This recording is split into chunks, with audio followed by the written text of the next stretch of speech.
Golden sunlight, thick with dancing dust motes, pierces the gloom of a cramped hallway closet. Ethan Miller, casual and focused, begins his meticulous search through a stack of old, forgotten boxes. His hands move with practiced ease, sifting through mementos.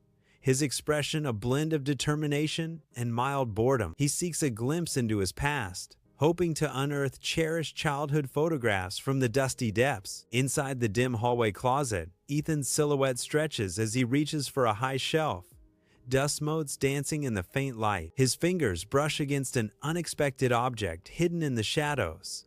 A small, intricately carved wooden box. The ornate box teeters precariously, then tumbles from the shelf with a soft, echoing thud against the wooden floor. Ethan bends, his gaze fixed on the fallen relic, a flicker of intrigue igniting in his eyes. He carefully picks up the mysterious box, its ancient craftsmanship hinting at forgotten secrets. A profound sense of curiosity washes over Ethan as he examines the dusty, ornate wooden box, its purpose unknown. In the dim light of the hallway closet, Ethan's trembling hands open a weathered wooden box, revealing its long-held secrets. Inside, nestled among faded trinkets, a folded, aged birth certificate awaits its moment of truth. With bated breath, Ethan carefully unfolds the brittle document, its creases telling tales of forgotten time. His eyes, wide with anticipation, scan the official words,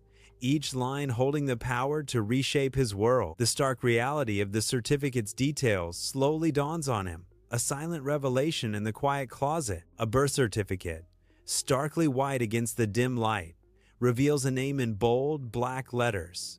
Father, Daniel Brooks. Ethan's eyes, already wide with the dawning horror, expand almost imperceptibly, reflecting the shocking revelation. He blinks slowly, the world momentarily blurring as his mind struggles to process the impossible truth. His gaze snaps back to the name, rereading it with a desperate intensity, as if to confirm the impossible. The words on the certificate seem to burn into his vision, shattering his reality with every repeated glance. In the cramped hallway closet, Ethan's ragged breaths slowly deepen, a profound stillness settling over him. His initial panic recedes, replaced by an unnerving calm as he grapples with the unexpected. He clutches the certificate, its edges sharp against his trembling fingers. His eyes, wide and unblinking, are fixed on the document, absorbing every word. A storm of thoughts rages behind his composed facade, processing the shocking revelation. The world outside fades as the weight of the certificate's truth settles heavily upon him. In the confined hallway closet,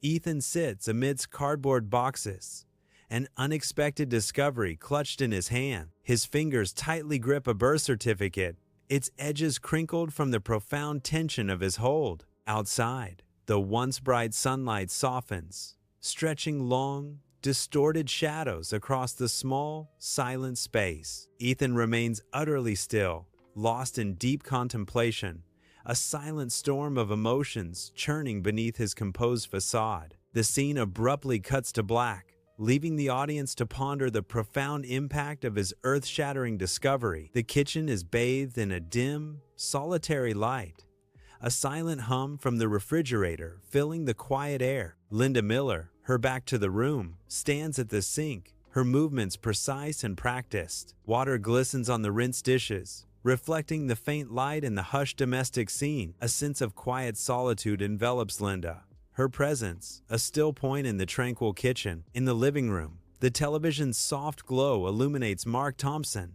48, Linda's partner, as he watches a news report. The muted sounds of the news drift through the quiet house, a subtle, uneasy hum. Mark's face, etched with a quiet intensity, reflects the flickering images on the screen. His gaze, distant and preoccupied, betrays a mind elsewhere, perhaps sensing the tension brewing nearby. The news report, a low murmur of current events, provides an ironic backdrop to unseen domestic drama. A palpable stillness fills the space, broken only by the television's soft drone and the unspoken weight in the air. Ethan enters the kitchen, his steps deliberate and heavy with unspoken purpose. His gaze, unwavering, fixes on his mother's back, a silent challenge in the air. With a slow, calculated motion, he approaches the pristine countertop. He places a birth certificate on the smooth surface.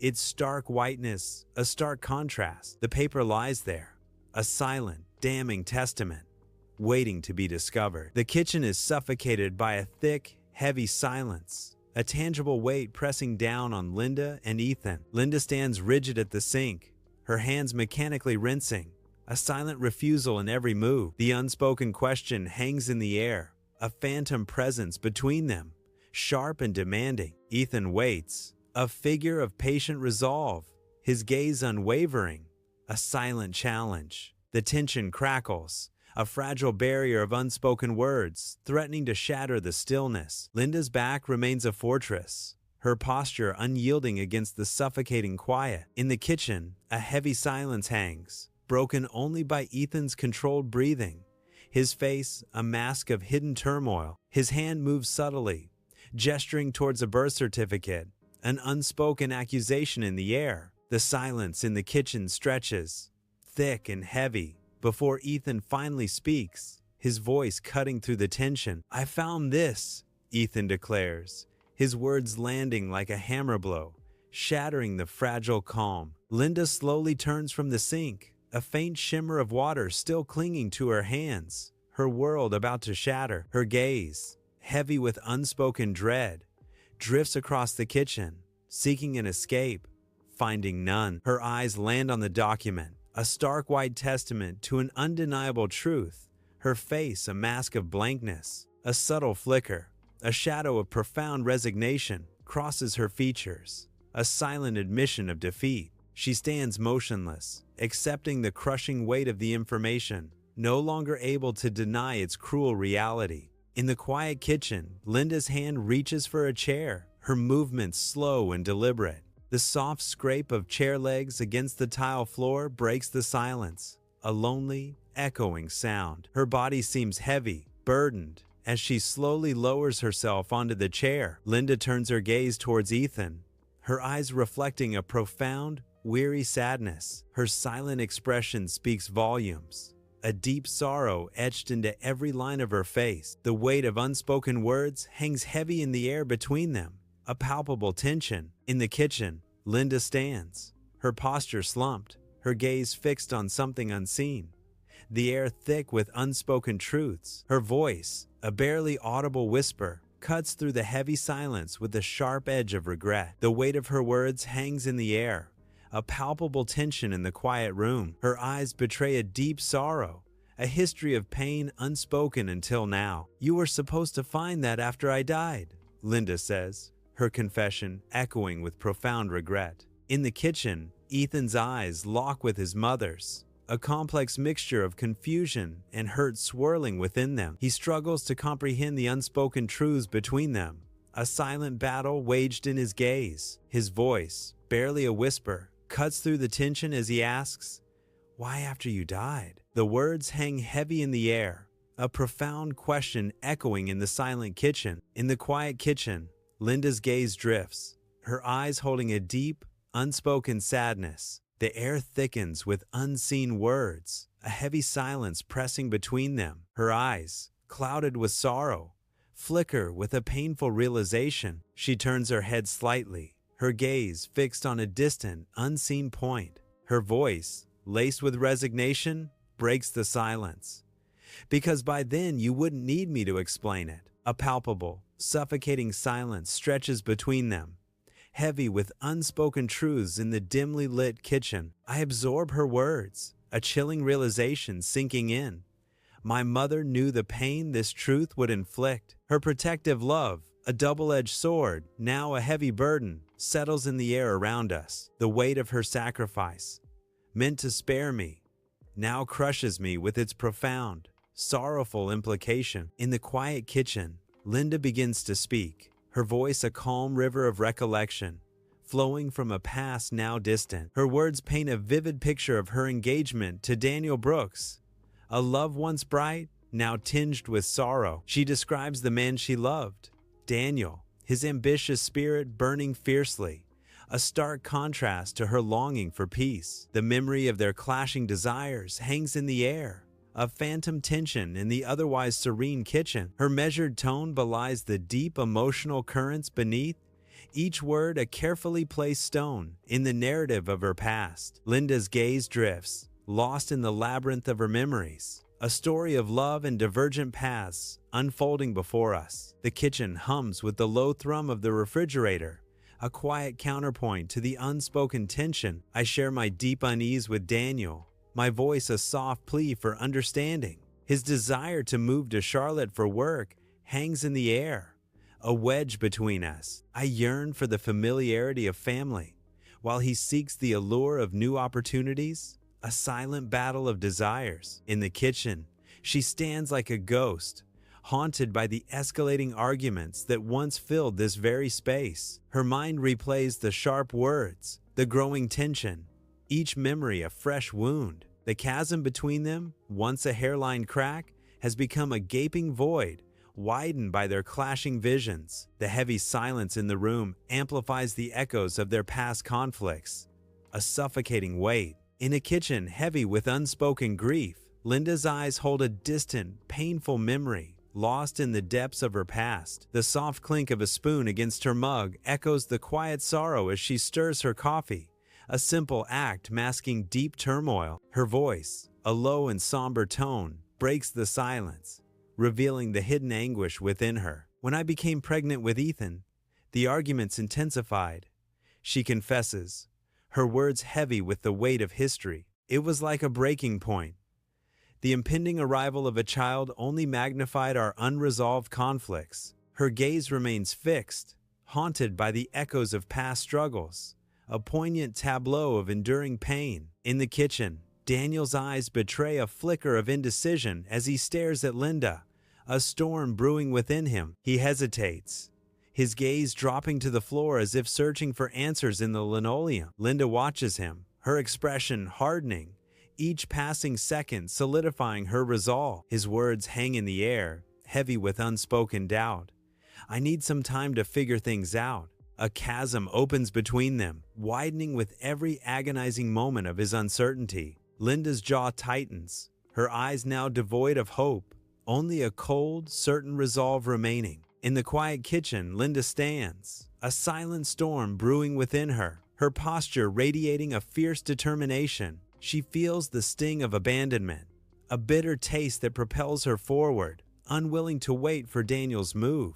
A shield of emotional distance, meticulously crafted, now surrounds her, braced for the blow she knows is coming. The air thickens with the weight of unspoken goodbyes, each breath a silent farewell. Her eyes, though resolute, hint at a profound sadness, a world of emotions held captive behind her shield. Months later, a soft glow bathes the kitchen, a sanctuary where life quietly unfolded. I stand in the warmth of the kitchen, remembering how Mark entered my life, a gentle light. He accepted my pregnancy without judgment, a rare and precious gift. His presence brought a different kind of stability, a quiet strength I hadn't known. The kitchen, now more than just a room, holds the echoes of a profound and tender acceptance. In the quiet kitchen, Linda begins to unravel the truth behind Mark's actions. Her voice steady and clear, she reveals Mark's true intentions, clarifying that his offer to Ethan was not born of romantic affection for her. Instead, it stemmed from a profound sense of responsibility,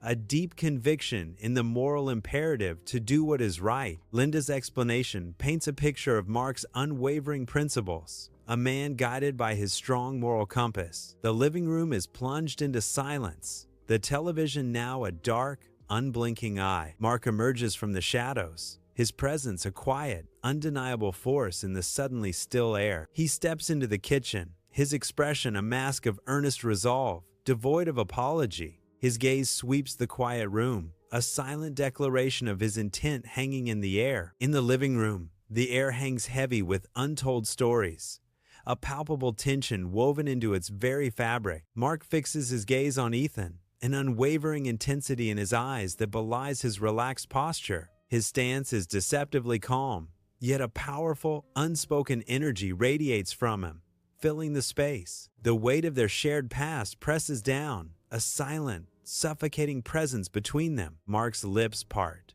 his voice cutting through the loaded silence with a stark declaration. "I never tried to replace anyone," he states, his words resonating with a profound finality. In the living room, Mark's gaze remains steady, his eyes reflecting an unyielding calm. His posture is relaxed, a picture of quiet confidence amidst unspoken tension. He speaks, his words delivered without frills, a stark and simple statement of fact. The air thickens, the weight of his declaration hanging heavy, resonating with a profound truth. His voice, clear and unwavering, cuts through the silence, a testament to his resolve. "I just did what was in front of me," he states, his words a quiet echo of destiny. In the quiet living room, Ethan listens intently, absorbing every word spoken by Mark, his expression softening. He processes the raw, unvarnished honesty in Mark's voice, a deep understanding dawning in his eyes. A subtle shift in his demeanor reveals his recognition of the absence of malice, only genuine emotion. Ethan begins to grasp the profound truth that no one in this complex tale is purely evil. His gaze reflects a newfound empathy,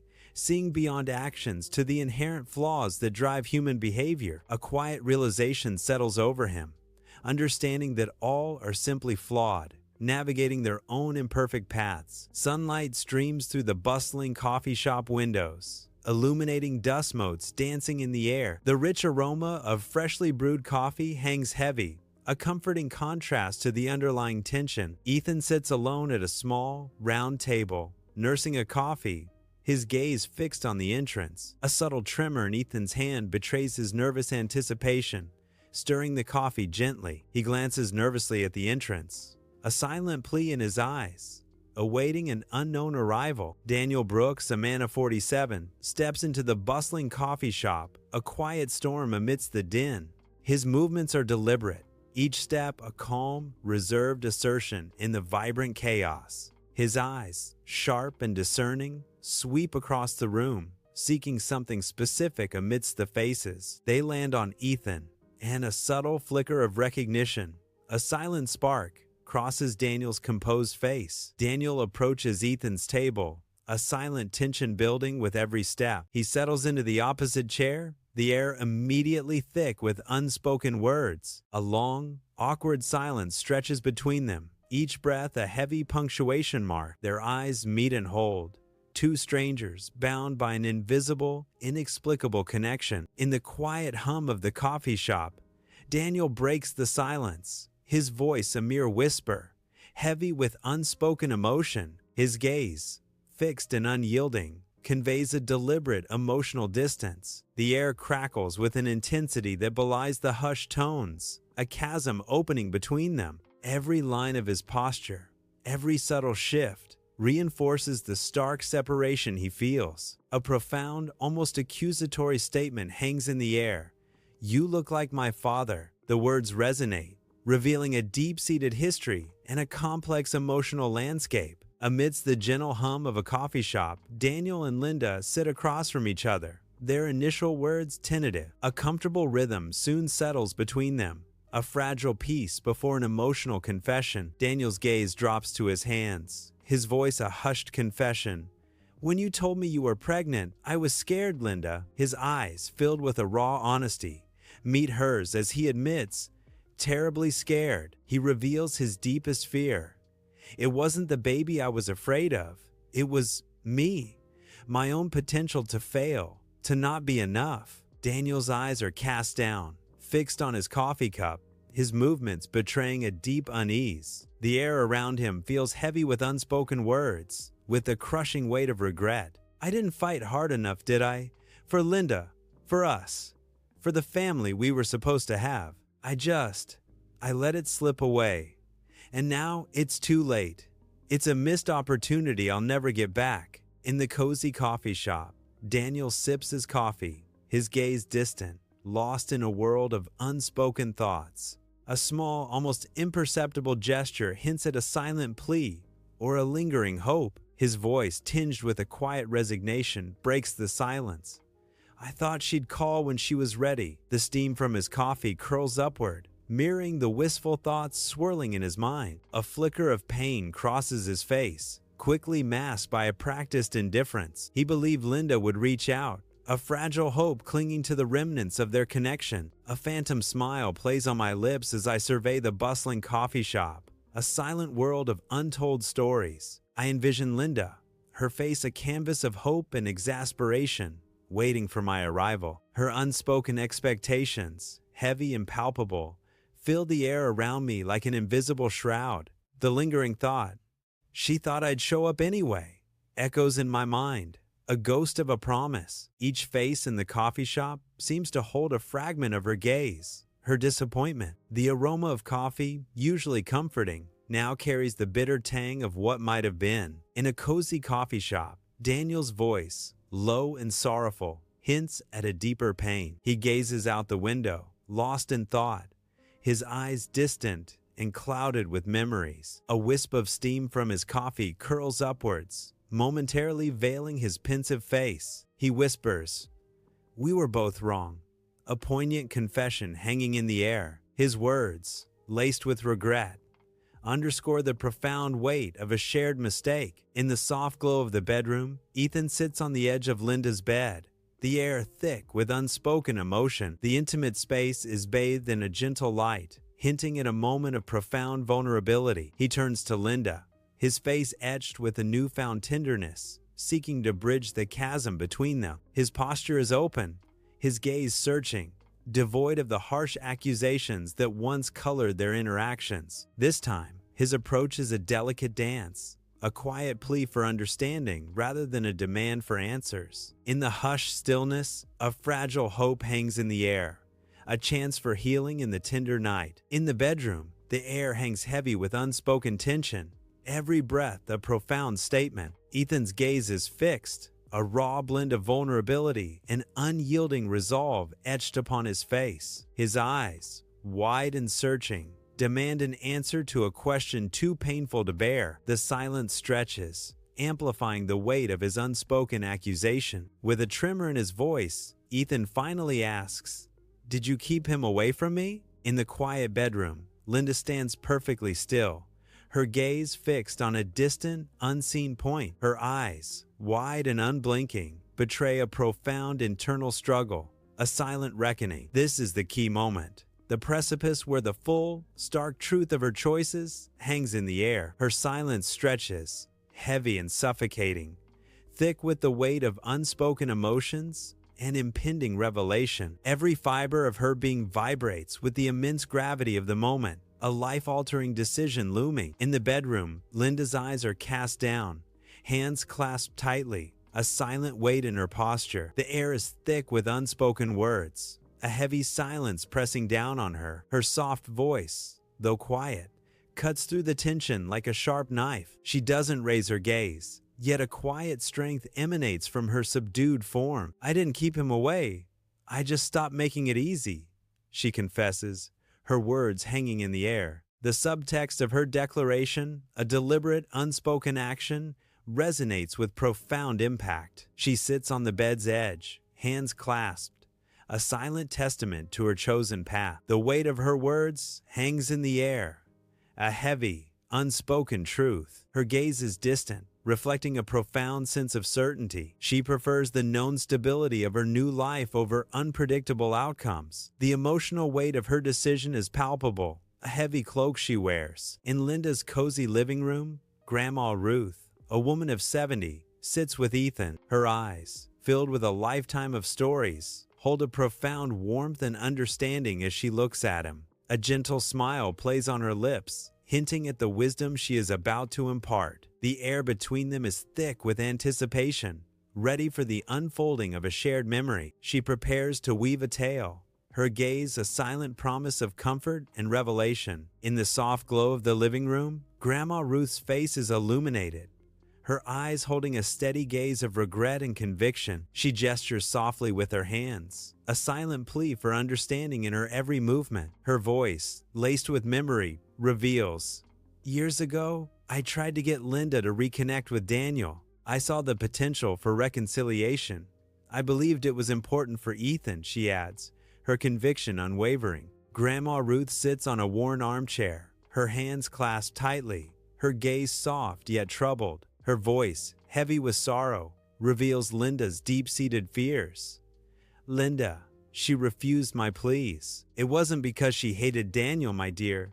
It was because she was terrified that Ethan would bond with his biological father, and she'd lose him emotionally. The air in Linda's house crackles with the weight of a sudden, profound revelation. A complex tapestry of love and fear, meticulously woven, now hangs unveiled. The truth dawns, not of abandonment, but of a mother's fierce, possessive protection. A deep-seated fear of losing affection, now laid bare, shifts the room's atmosphere. The unspoken tension, once suffocating, now feels heavy with this new, unsettling truth. Ethan stands on a city overlook, a solitary figure against the fiery hues of the setting sun. The vibrant sky bleeds orange and purple, painting a dramatic backdrop for his contemplation. Below, the sprawling city slowly awakens, lights beginning to flicker to life like scattered diamonds. Each tiny light, a silent promise or a daunting question. In the vast urban landscape, Ethan's silhouette is cast long and dark, a symbol of his isolation amidst the burgeoning night. His gaze sweeps over the twinkling expanse, hinting at the vast, uncertain future stretching before him. From a city overlook, a vast urban tapestry shimmers with lights and shadows, hinting at countless hidden lives. The city sprawls below, a silent observer to the ceaseless, bustling life unfolding in its depths. A voice echoes, "For 20 years, I thought I was unwanted." The unseen narrator reveals a deeper truth. "Then I thought I was hidden." From a city overlook, a sprawling tapestry of twinkling lights stretches below, a testament to countless human lives. Clutching a phone, I stare out, my thoughts a maelstrom of past choices and present truths. Text messages flash across the screen. "Dinner this week? Are you okay?"